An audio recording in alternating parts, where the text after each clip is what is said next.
All of you draw the figure.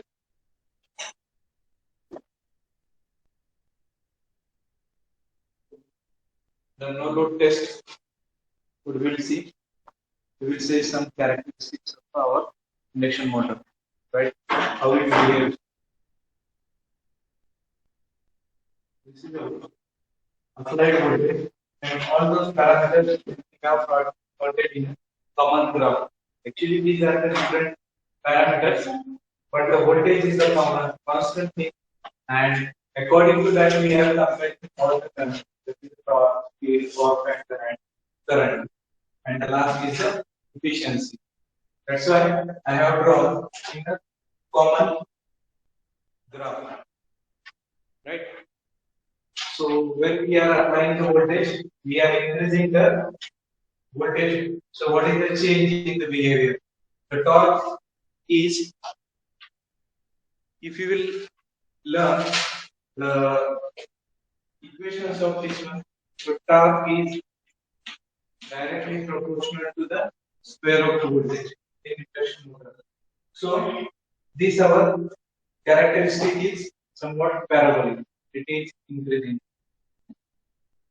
Not a straight line, but it is a parabolic, as torque is directly proportional to the square of the voltage, right? So The torque increases with increase in the voltage. So graph is our parabolically increasing. So what will happen if we increase the voltage? So torque will increase as there is an increase in the voltage. You got this point? We are not able to derive this equation. We are not going to derive that because that part becomes lengthy. And already you are studying this in machine 2. तुम्ही machine 2 मध्ये शिकताय ना, किंवा झालंही असेल तुमचा हा part complete झाला असेल, तर त्याच्यामुळे रिपीट घेण्याची माझी गरज नाही. आणि घेतलं तर आपला मेन सिलेबस पेंडिंग मध्ये राहील आपलं एवढं. ठीक आहे. आणि ह्याचा रेफरन्स नाही समजला तर विचारा, मग आपण त्याच्यावर डिस्कस करू. Okay. So next part is speed. So here, speed depends upon the slip, right? And that slip is independent of the applied voltage.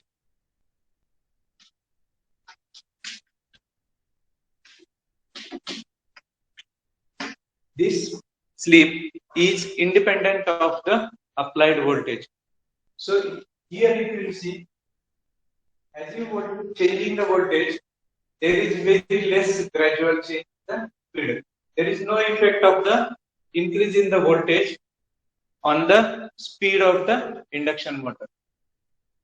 जशी तुम्ही स्पीड वाढवताय, सॉरी व्होल्टेज वाढवताय, जी काही स्पीड स्टार्टिंगला वाढलेली आहे त्याच्यानंतर हार्डली थोडाफार changes, because it is independent of the sleep. That's why there is very less variation in the speed. As I said, it increases gradually, parabolically. Torque is increases parabolically because torque is directly proportional to the voltage. But the slip is independent, and that's why there is very small variation in the speed. It is increasing, but very small variation is observed. The next is power factor. As we are increasing the voltage in induction motor, so the core loss increases. And the core loss increases means power factor decreases. The power factor depends upon the losses, right? Cos phi आहे ना power factor. आणि तो कशावर? तुमच्या losses वर depend होतो. So the losses in the machine increases, so the power factor becomes poor. It reduces. 0.8 पाहिजे तुम्हाला स्टँडर्ड मध्ये 0.8 किंवा 1, राईट? 0.8 to 1 ही व्हॅल्यू आपल्यासाठी स्टँडर्ड व्हॅल्यू आहे. त्याच्यापेक्षा जर आपण खाली जायला लागलो तर काय म्हणतात, it's a poor power factor. So in that case, it is assumed that the losses in your machine is increasing. And that's why if we are increasing the voltage, the core loss increases in the machine, and as the voltage is very high, we are moving towards the higher voltage, so the losses increases and power factor becomes very poor. So that's why in all over India, we have a large scope in induction motor. If you will achieve a good power factor, so the losses in the industry will reduce down, and we can improve in our generation also. So there will not be a losses at generating station also. So you have a wide range of scope in induction motor for improving the power factor. तुम्ही जर induction मोटरवर power factor improvement जर हा जर एक topic गुगलवर जरी टाकला तर तुम्हाला खूप जणांनी रिसर्च केलेलं लक्षात येईल. का तर इंडक्शन मोटर ही अशी एक वस्तू आहे ती तुमच्या घरापासून तुमच्या इंडस्ट्री पर्यंत वापरली जाते. Everywhere this induction motor is use. तुमची घरातली टुल्लू मोटर आहे छोटीशी, ती पण इंडक्शन मोटरच एक्झाम्पल आहे. आपल्या कूलर मध्ये लागणारे छोटासा फॅन आहे तो पण एक इंडक्शन मोटर आहे. छोट्या छोट्या ज्या मोटर्स आहेत ज्या एसी वर चालतात, it's a best example of the induction motor. And there we are losing the power factor because the losses are more. If you will do the R&D in this field, so you have a wide range. तुम्हाला खूप मोठं आहे, speed control वर आहे, power factor किंवा losses, power factor improvement वर तुम्हाला खूप मोठा स्कोप आहे. भविष्यामध्ये जर तुम्हाला याच्यावर PhD करायची वाटली So this is the another part. Here you can do the study. तुम्हाला जर अजून करावं वाटलं की बाबा मला ह्याच्यामध्ये करिअर करायचं, so the induction motor is very vast and you have the multiple opportunities. तुम्हाला खूप मोठी संधी आहे इंडक्शन मोटर. एक नुसती इंडक्शन मोटर पकडून जरी तुम्ही त्याच्यात R&D केली, तुम्ही अभ्यास केला, तुम्ही तुमचं करिअर केलं, तर इथं ह्या फील्ड मध्ये काम करणारी माणसं with knowledge, they are working but with knowledge and improvement.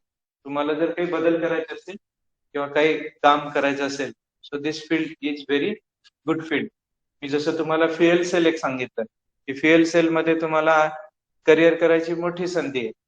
If you are going to make a hydrogen separate out from water, so you will have a good fuel cell, and all future automobile sector is going to be converted into that one, that it is running free of fossil fuel.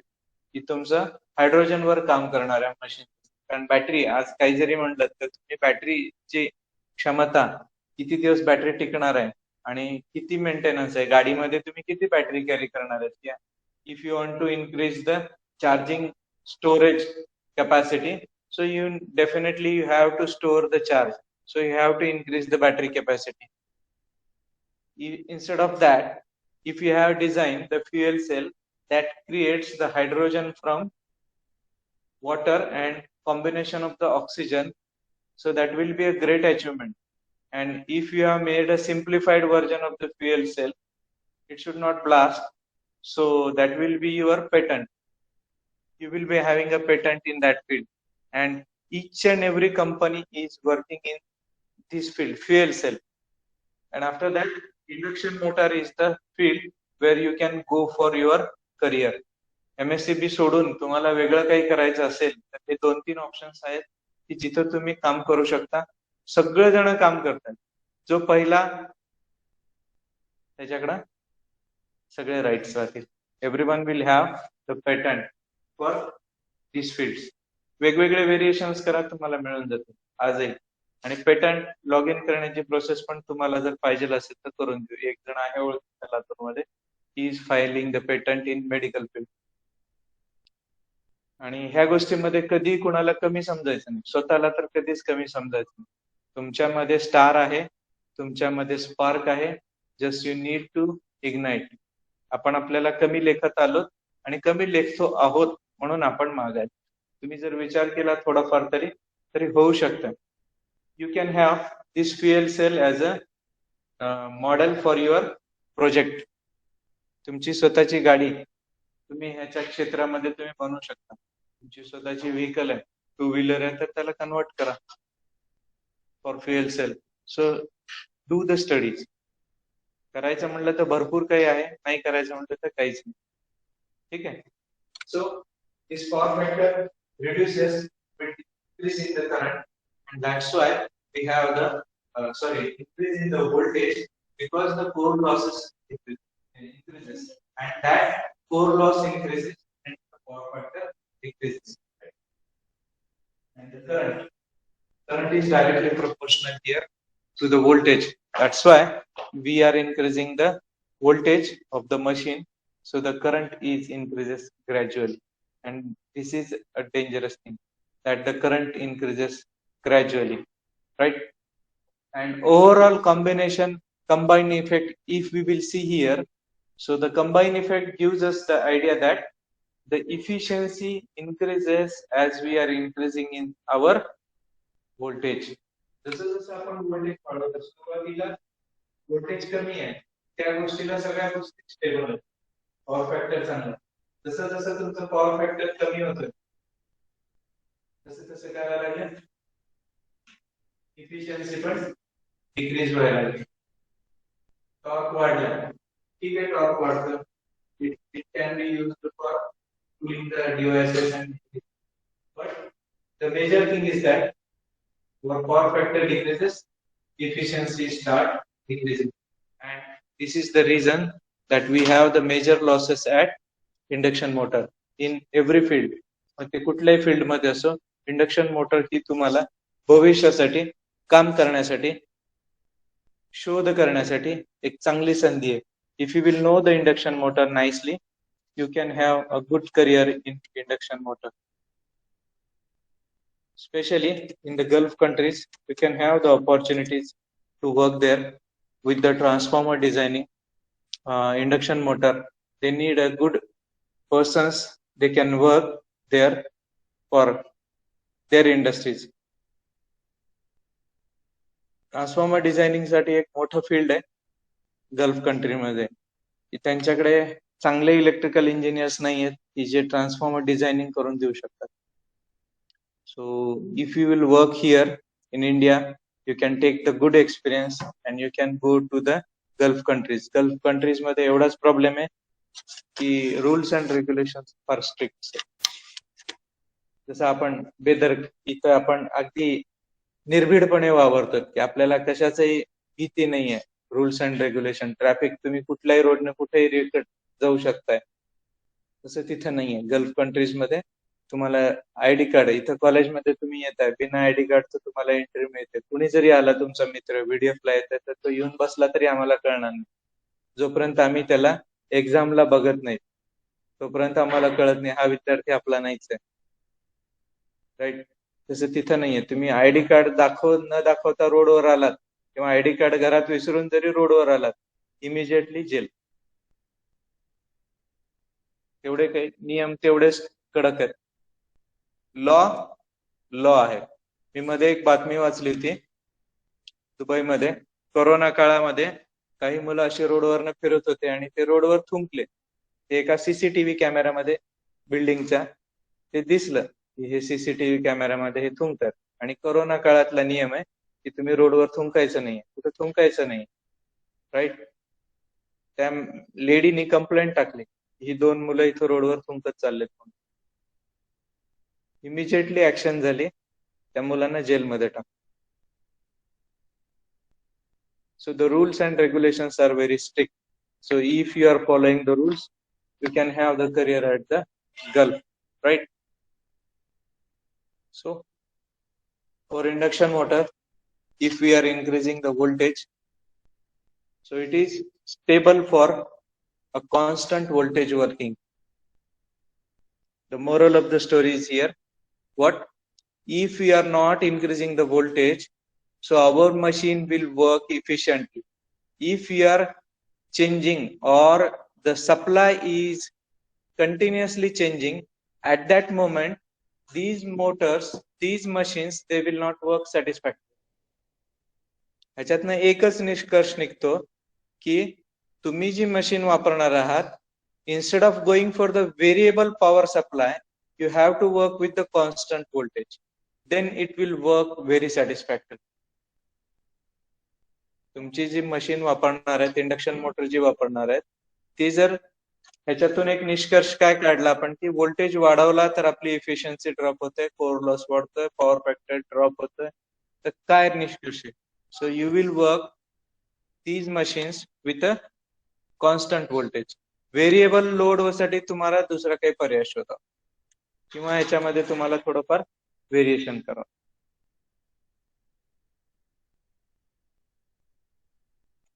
याच्यामध्ये अजून काही taste शिल्लक आहेत. तर हा जो टेस्टचा जो part आहे मोटर्सवरच्या, तर मी तुम्हाला नेक्स्ट चॅप्टर कंप्लीट झाल्यानंतर घेतो.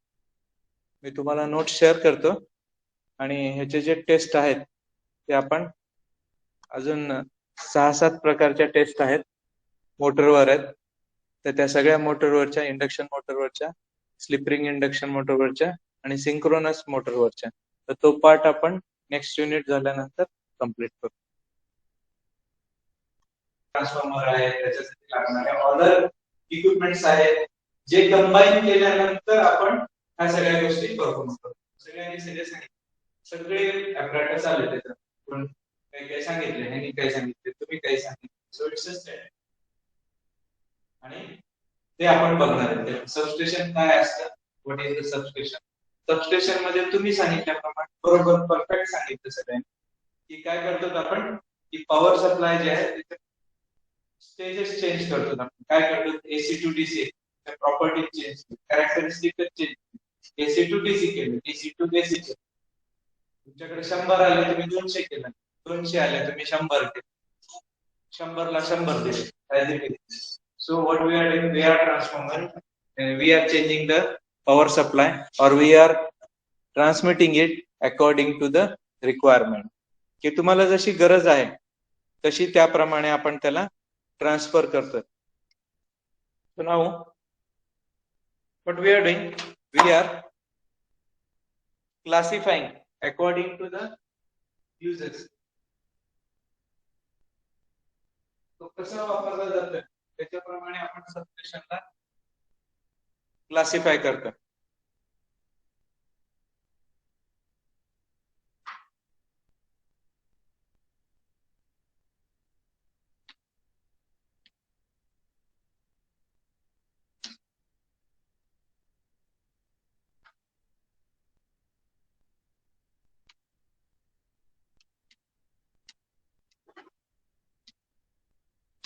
आपण जे बोललो ते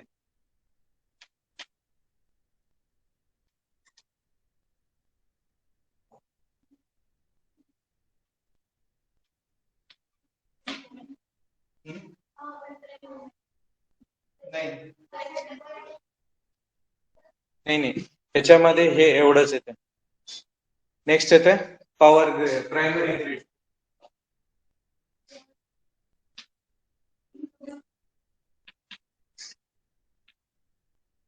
नेचर ऑफ ड्युटीज, काय ड्युटीज परफॉर्म करतात त्याप्रमाणे, आणि it is according to the users. जे सांगितलं पॉवर फॅक्टर करेक्ट एक स्पेसिफिक यूज आहे. It's specifically used for correcting the power factor.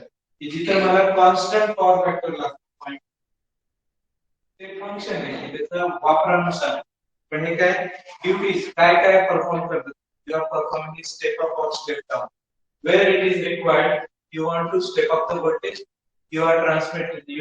When we are transmitting the voltage at the higher end, because P is equal to VI and I square R. To control this one, I square R means losses.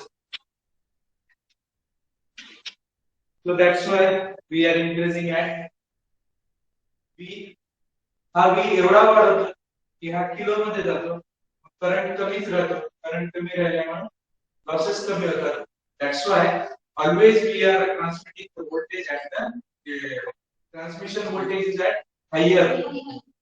V जो आहे तो higher मध्ये का तर we want to control the I square R. and I square R control करण्यासाठी P is equal to VI. मग हे constant पाहिजे पॉवर. V वाढवला तर तुमचा I कमी राहील लॉसेस.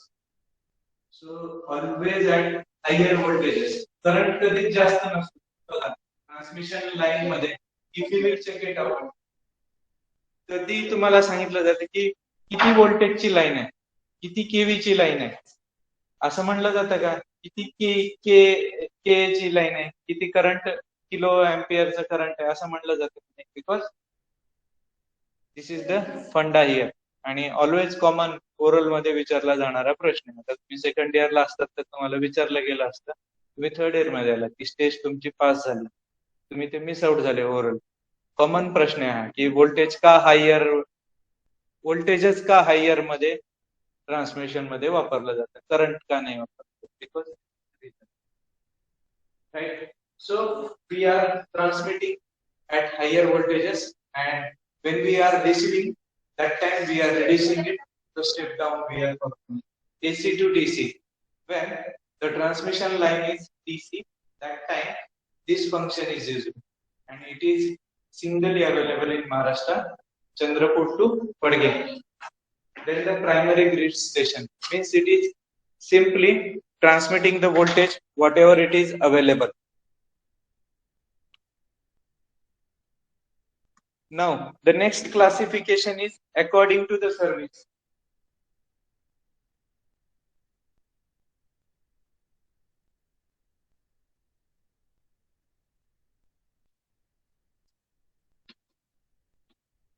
According to service. आता सांगा तुम्ही काय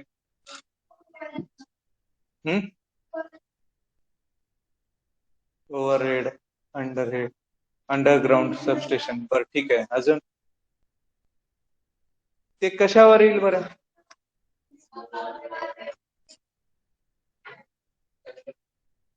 ते कन्स्ट्रक्शन मध्ये येतं.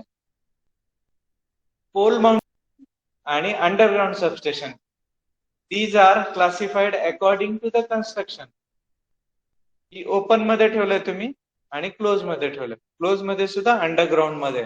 So it is classified according to the construction. तुम्ही कन्स्ट्रक्शन कसं केलं त्याच्यावर आहे.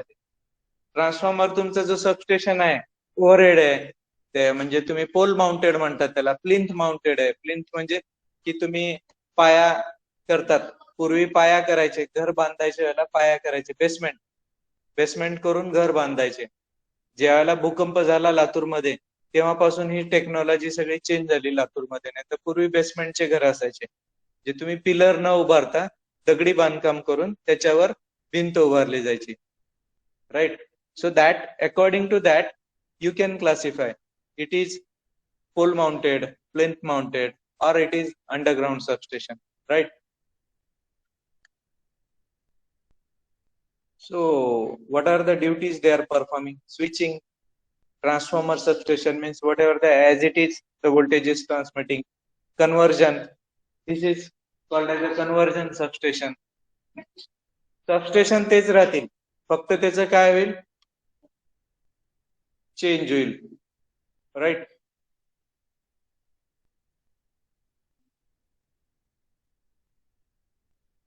आता आपण त्याचे टाइप्स बघूया. तुम्हाला हे माहिती आहे प्रायमरी सबस्टेशन, सेकंडरी सबस्टेशन. कुठं असतं primary substation? Exactly. Install at the generating station. Generating स्टेशनच्या जवळ आहे ते सगळे प्रायमरी सबस्टेशन. आणि सेकंडरी सबस्टेशन कुठे? डिस्ट्रीब्युशन लेवलवर जे काही आहे ते सेकंडरी आहे. जनरेटिंग लेवलवर जे कुठलं सबस्टेशन आहे it's a primary, and what ever they are install at distribution level ते सगळे सेकंडरी मध्ये. तुम्हाला मेन पॉवर सप्लायला तिथून चेंज केला तुम्ही, 132 होता, 132 चा तुम्ही 11 केव्हीचा होता, 132 केला, 334 केला, जे काही येते वाढवत गेलात. आणि according to the requirement distribution substation आहेत ते सगळे सेकंडरी मध्ये येतात. मग तुमच्या शहराच्या बाहेर आला, whatever it is coming at your outside the city, it is again converted in to the 132. From 132 it is coming to the your home at 11 kV. मग 11 kV पासून तुम्हाला पुन्हा चेंज होतं, 11 kV चं 230 मध्ये किंवा 440 ला येतं. मग तिथं घराजवळ जे काही येतं ते तुमच्या 440 व्होल्ट, 11 kV चं 440. 132 तुमच्या गावाबाहेर आला, 132 पासून पुढे चेंजेस झाले, इंडस्ट्रीला जायचंय, 222 kV चं पण येतं. So those are all secondary substation. त्याच्यानंतर कन्स्ट्रक्शन वरनं किंवा लोकेशन वरनं इनडोर आउटडोर. राईट.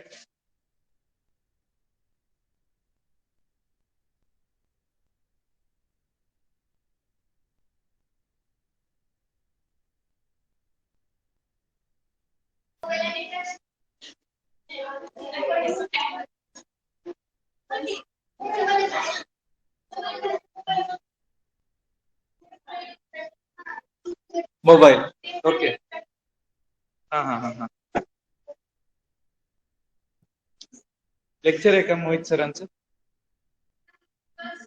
कुणाचंच नाही ना?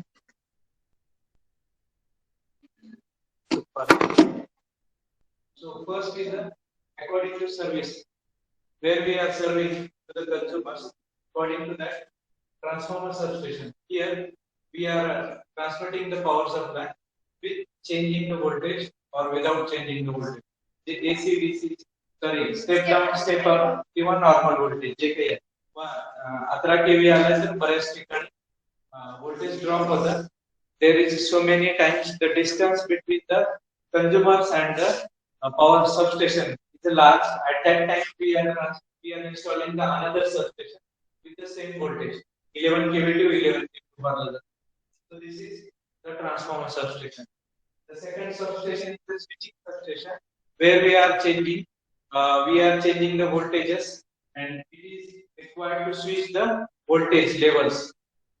Power factor correction substation, where the industries they are required with the exact power factor 0.8 or 1, because these industries they are getting penalized for low power factor. At that moment they need an exact power factor, so the power factor correction substation is installed. Their exact power factor is maintained, voltage level is constant, and the power factor is constant for those consumers. If we will see at normal consumers, there is a variation in the voltage. Sometimes we are getting 230 instead of getting 230, we are getting 235, 245, or sometimes we are getting 280, 220. There is a variation, it is not a constant. So same thing. The converting substation, there we are changing AC to DC or DC to AC. Frequency changes. There, whatever the frequency they will receive from the generating station, it is constantly maintained 50 hertz. 50 hertz frequency. The substations they are installed where the medical equipments, our experimental equipments, those are manufactured at that level, or we can say the scientific devices they are manufactured, they need the exactly frequency. कारण आपण जे काही lab मध्ये जे काही CRO, oscilloscope किंवा आपले जे काही डिव्हाइसेस आहेत लॅब मध्ये आपण जे वापरतो, so all those are working on the 50 hertz power supply. If we are not providing a constant frequency at the time of the manufacturing, so the results after the test of those devices, those are sold to the consumers, their results are variation. Variation in the results are found. That's why the frequency changes. You need a constant frequency at the time of the manufacturing. ज्यावेळेला तुम्ही production करताय ह्या devices किंवा medical equipments की त्यांची frequency constant असली पाहिजे, त्यावेळेला तुमचे रिझल्ट त्याचे परफेक्ट येतील. Otherwise what will happen, the calibration will fail and we will not get the desired result of our practical experiment. So this is very important, and these are installed at the scientific or the medical equipments where we are manufacturing. Industrially, substation is installed in the premises of the industry. These are installed at the industry because they need 11 kV power supply. So a special substation is installed. You can take our college example. This is not an industry, but our consumption is heavy. That's why we have a special transformer in our college premises. When you are going from main building to the PG building or MCA building, there you have one small premises isolated. A room is there. Inside that, one transformer is installed. का आपल्याकडे सगळ्यात मोठं heavy consumption आहे machine lab आणि civil lab. तिथे आपलं heavy consumption आहे. सिव्हिलचे हायड्रॉलिक्सचे जे प्रॅक्टिकल्स चालतात, तर all those are heavy consumers, electrical department and civil department. Then the PCs are there, those are also there. Around 600 PCs are there in our campus. 600 जवळपास 600 PCs आहेत आपल्या. कारण ज्यावेळेला TNP बघत होतो त्यावेळेला बाहेरचे जे एक्झाम्स होतात त्याच्यासाठी आपण काउंट करत होतो, तर त्याच्यामध्ये अजून वाढवून आतापर्यंत आपण आता 600 पर्यंत पोहोचलो. 350-400 होते पूर्वी, पण 3-4 वर्षापूर्वी अजून परचेसिंग झालं. आपल्या लॅब मध्ये पूर्वी 10च पीसी होते, आता 20-22 पीसी आहेत. प्रत्येक स्टाफला एक पीसी आहे. साधारण 30 पीसी आपल्याच लॅब मध्ये. पर इलेक्ट्रॉनिक्स लॅबला पण तसंच आहे. मेजर कम्प्युटर आणि IT डिपार्टमेंटला आहे. त्यांचे लॅब मोठमोठे आहेत, त्यांना 2-3 लॅब आहेत अशा सेंट्रल लॅब सारखे आपल्याकडे.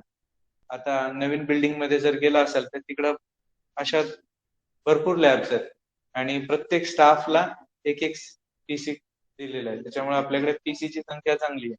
आणि सेंट्रल बिल्डिंग ही आपली सेंट्रल लॅब जी आहे ती सगळ्यात वेल इक्विप्ड अँड टेस्टेड आहे. त्याच्यामध्ये नेटवर्किंग पण खूप स्ट्रॉंग आहे. Because we are connected to IIT Mumbai. We are having a IIT remote center at central lab, and it was established for connection with the IIT Mumbai, and they are conducting the workshop for the development of the faculties and the students. आपल्याकडे seminar होतात, पण ह्या गेल्या 2 वर्षातच ती संख्या 0 झाली आहे. ते मुंबईवरनं कनेक्ट करतात आणि मुंबई किंवा कुठलंही त्यांच्या थ्रू, जसे तुम्ही NPTEL चे कोर्सेस बघताय, तर NPTEL च्या कोर्सेसच्या ऐवजी इथं डायरेक्टली फॅकल्टी डेव्हलपमेंट प्रोग्राम, आपल्या कॉलेजेसचे स्टाफ प्लस अदर कॉलेजेसचा स्टाफ पण इथे इन्व्हॉल्व असतो, ते पण येतात. So that's why that lab is very excellent and it is well maintain. बाकीच्या लॅबमध्ये थोडं 19-20 चालतं, पण it is in connection with the IIT Mumbai. That's why it is well maintain. कुठलाही पहिला प्रोग्राम असेल तर त्याला प्रेफरन्स सेंट्रल लॅबला दिला जातो. So these are the some types of the substations. All you are well aware of this one. आता ह्यांनी एक सांगितलं की बाबा mobile substation. So it is temporarily constructed. It can be installed and it can be removed according to the requirement. होतं की ज्यावेळेला मोठमोठ्या बिल्डिंग्स होतात, कन्स्ट्रक्ट होतात, तर त्यांना पॉवर सप्लाय लागतो. मल्टी स्टोरेज बिल्डिंग ज्याला आपण फ्लॅट सिस्टीम म्हणतो, मुंबई पुण्यामध्ये हे इन्स्टॉल केले जातात आणि गरज झाली की ते काढून पण टाकले जातात. नंतर exactly traction substation it is installed at the traction system where it is required, simply in the premises of the railways, and those are owned by railway. They are not under the state electricity board. They are owned by the railway. Their owner is there because they need to maintain the power supply. तिथे तुम्हाला त्याच्यामुळे ते रेल्वेने त्याचा total control त्यांच्याकडे आहे.